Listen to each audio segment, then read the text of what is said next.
Bharatiya Janata party દ્વારા વડાપ્રધાન નરેન્દ્ર મોદીના વ્યક્તિત્વ અને સિદ્ધિઓનું ચિત્ર પ્રદર્શનનો શુભારંભ કરવામાં આવ્યો છે। કેન્દ્રીય જળશક્તિ મંત્રી સી.આર. પાટીલ દ્વારા ચિત્ર પ્રદર્શનનો શુભારંભ કરાવ્યો। ભારતીય જનતા પાર્ટી દ્વારા વડાપ્રધાન નરેન્દ્ર મોદીના વ્યક્તિત્વ અને સિદ્ધિઓનું ચિત્ર પ્રદર્શનનો શુભારંભ કેન્દ્રીય જળશક્તિ મંત્રી સી.આર. પાટીલ દ્વારા કરવામાં આવ્યો છે। આ ચિત્ર પ્રદર્શનમાં કેન્દ્ર સરકારની વિવિધ યોજનાઓને પણ આવરી લેવામાં આવી છે। કેન્દ્રીય જળશક્તિ મંત્રી સી.આર. પાટીલે વડાપ્રધાન નરેન્દ્ર મોદીના વ્યક્તિત્વ અને સિદ્ધિઓનું ચિત્ર પ્રદર્શન નિહાળ્યું હતું। સુરતના સિટીલાઇટ સાયન્સ સેન્ટર ખાતે ચિત્ર પ્રદર્શનનો શુભારંભ કરાયો હતો। આ ચિત્ર પ્રદર્શન 3 દિવસ સુધી લોકો માટે ખુલ્લો મૂકવામાં આવ્યો છે।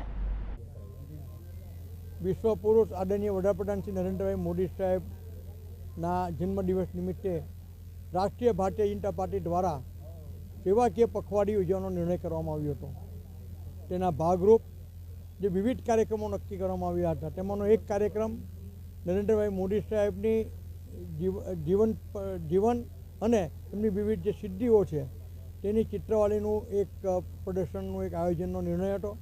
આજ રોજ સુરત મહાનગર ભારતીય જનતા પાર્ટી દ્વારા એક ચિત્રવાળીના કાર્યક્રમનું આયોજન કરવામાં આવ્યું હતું, જેને આ પ્રદર્શનને આદરણીય કેબિનેટ મંત્રી અને ભારતીય જનતા પાર્ટીના પ્રદેશ પ્રમુખ શ્રી શ્રી સી.આર. પાટીલ સાહેબ દ્વારા ખુલ્લું મૂકવામાં આવ્યું છે।